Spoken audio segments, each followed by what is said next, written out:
नमस्कार, मैं राजनीतिक परिवार में पैदा हुआ। जब मैं छोटा सा था 1980 में प्रियंका और मैं घर में लेई बनाते थे, रात को निकलकर पोस्टर चिपकाते थे। चुनाव समझता हूं, 20 साल से मैं स्वयं चुनाव लड़ रहा हूं। पोलिंग कैसे होती है, पोलिंग बूथ कैसे मैनेज किया जाता है, वोटर लिस्ट, फॉर्म 17, ये सब मैं गहराई से समझता हूं। कुछ समय पहले हमें दाल में काला लगा। चुनाव के नतीजे आते थे, मूड एक तरीके का होता था, रिजल्ट दूसरे तरीके का। मुझे याद है उत्तराखंड में हम चुनाव हारे।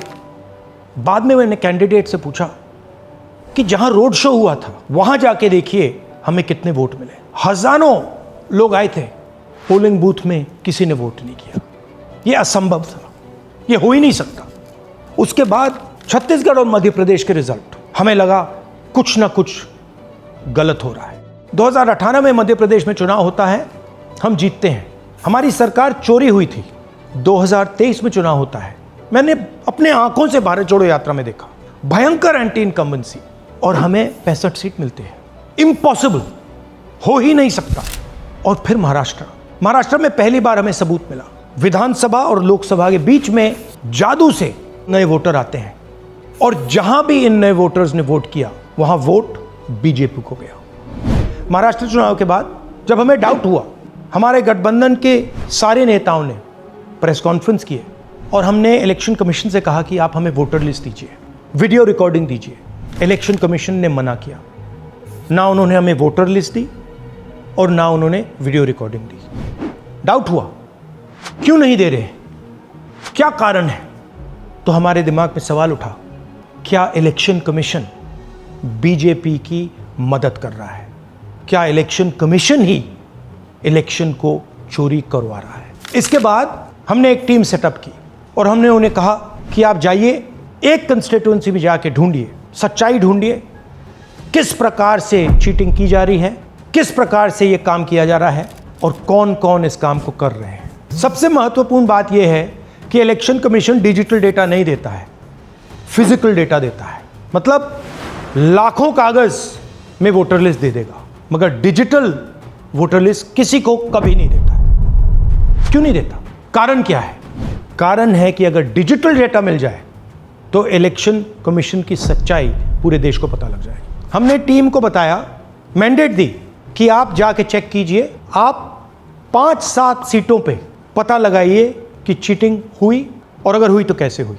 टीम ने हमें एक दिन बताया कि 5-7 सीटों पे काम किया ही नहीं जा सकता। क्यों? मैंने उनसे पूछा क्यों नहीं किया जा सकता। उन्होंने मुझे ये कागज दिखाए। ये जो कागज हैं, ये एक लोकसभा के कागज नहीं है, ये एक विधानसभा के कागज हैं, और इन कागजों को हमने मैन्युअली सॉर्ट करना पड़ा। और पूरा का पूरा काम जो हुआ है, इसमें 6 महीने लगे हैं, और एक असेंबली सीट में हम ये काम कर पाए हैं। क्यों? क्योंकि डिजिटल डेटा नहीं दिया जाता। अगर इलेक्शन कमीशन ने हमें डिजिटल डेटा दिया होता तो हम ये कार्रवाई पूरे देश में, हर लोकसभा में, हर विधानसभा में 15 मिनट में करके दिखा देते। हमारे पास अनलिमिटेड रिसोर्सेज नहीं है, इसलिए हमने ये रिसर्च सिर्फ एक लोकसभा में, एक विधानसभा सीट में की। मगर मुझ में अब पूरा भरोसा है कि ऐसी 100 से ज्यादा सीटें हैं हिंदुस्तान में। जो यहां हुआ है उन सीटों में भी हुआ है। और याद रखिए, अगर बीजेपी को 10-15 सीटें कम आती तो आज नरेंद्र मोदी प्रधानमंत्री नहीं होते, इंडिया गठबंधन की सरकार होती। जांच ने 5 तरीके की चोरी पकड़ी है। डुप्लीकेट वोटर, जिसका मतलब एक वोटर के नाम वोटर लिस्ट में अनेक जगह आ रहे हैं। फेक एड्रेस, मतलब एड्रेस है ही नहीं, या फिर house number 0। Bulk voter in single address, मतलब एक छोटे से घर में 40, 50, 60 लोग रह रहे हैं। इनवैलिड फोटोज, छोटी सी फोटो है या फिर फोटो ही नहीं है, और वो जो छोटी फोटो है वो दिखती भी नहीं है। कौन है, किसका चेहरा है, नहीं पता लग सकता।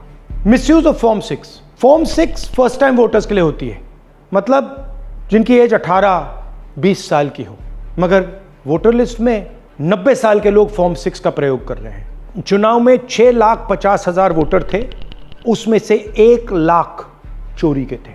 अब मैं आपको 5 उदाहरण देता हूं। ये देखिए, गुरकीरत सिंह डांग, इसका नाम 4 अलग अलग बूथों पे आता है।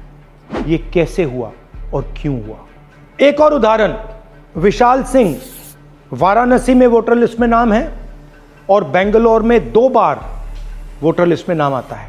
क्या ये वाराणसी में वोट कर रहे हैं या बेंगलोर में वोट कर रहे हैं या दोनों जगह वोट कर रहे हैं? एक और उदाहरण देखिए, हाउस नंबर 0। तो आपने कभी सुना है हाउस नंबर 0? हमने तो नहीं सुना था, मगर बेंगलोर में हजारों हाउस नंबर 0 हैं वोटर लिस्ट पे। हाउस नंबर 35 की कहानी सुनिए। छोटा सा घर है, ज्यादा से ज्यादा 4 लोग रह सकते हैं, मगर इस 35 में 80 लोग वोटर लिस्ट में रजिस्टर्ड है। ये ईआरओ ने कैसे अप्रूव किया, क्यों अप्रूव किया, पता लगाना है। अच्छा, अब ये देखिए वोटर लिस्ट, इनकी फोटो देखिए, या फोटो है ही नहीं या फिर छोटी छोटी फोटो है जो दिख नहीं सकती। इन वोटर आईडीज पे वोट दिया गया है। अब मैं आपको बताता हूं शकुन रानी की कहानी। फर्स्ट टाइम वोटर बनी है, 70 साल की आयु है। एक बार फॉर्म 6 का प्रयोग किया और उसके कुछ ही महीने बाद दूसरी बार फॉर्म 6 का प्रयोग होता है। 2 बार इनका नाम वोटर लिस्ट में आता है और फर्स्ट टाइम वोटर की लिस्ट में आता है। ये फर्स्ट टाइम वोटर हो ही नहीं सकती। तो क्या शकुन रानी जी ने वोट किया या किसी और ने शकुन रानी जी के लिए वोट किया? ये ही छुपाने के लिए सीसीटीवी का डेटा हमें नहीं दिया जा रहा है। और ये शकुन रानी जी अकेली नहीं है, ऐसे हजारों लोग हैं जिन्होंने फॉर्म 6 का प्रयोग करके 2-3 बार वोटर लिस्ट में नाम डाला है। हमने पहले इलेक्शन कमीशन से इलेक्ट्रॉनिक वोटर लिस्ट मांगी थी, सीसीटीवी फुटेज मांगी थी। उन्होंने अपना काम नहीं किया, हमें नहीं दिया। फिर हमने अपना इन्वेस्टिगेशन कराया, आरटीआई भरे और हमारे पास डेटा आया। भाई और बहनों, सच्चाई यह है कि हिंदुस्तान में इलेक्शन कमीशन और बीजेपी मिलकर इलेक्शन चोरी कर रहे हैं। ये पूरा का पूरा सबूत ब्लैक एंड व्हाइट में आज हमने आपको दिया है। इलेक्शन कमीशन जानता है कि हमने उनकी चोरी पकड़ ली है, इसीलिए एसआईआर आया है। ये एसआईआर जो है इंस्टीट्यूशनलाइज चोरी है। इलेक्शन कमीशन खुलकर बिना डरे बीजेपी के साथ मिलकर चोरी कर रहा है। और ये जो एसआईआर है, इसका लक्ष्य गरीबों का जो हक है, उनका वोट जो है, उनसे चोरी करने का है। मैं आपको एक और बात बताना चाहता हूं। इस पूरी इन्वेस्टिगेशन में हमने वोटर एडिशन को देखा है, मगर जितना एडिशन होता है शायद उससे ज्यादा डिलीशन होता है, सबट्रैक्शन होता है। तो ये सिर्फ एक मेन तरीका हमने पकड़ा है, दूसरे तरीके पे हमने इन्वेस्टिगेशन की ही नहीं अभी। मैं इलेक्शन कमीशन और इलेक्शन के ऑफिसर्स को साफ कह रहा हूं, आप जो कर रहे हो गलत कर रहे हो। ये ट्रीजन है, देश के खिलाफ है। ये मत भूलिए, टाइम आएगा हम आपको पकड़ेंगे, बचने वाले नहीं हो। It is critical that we expose voter चोरी।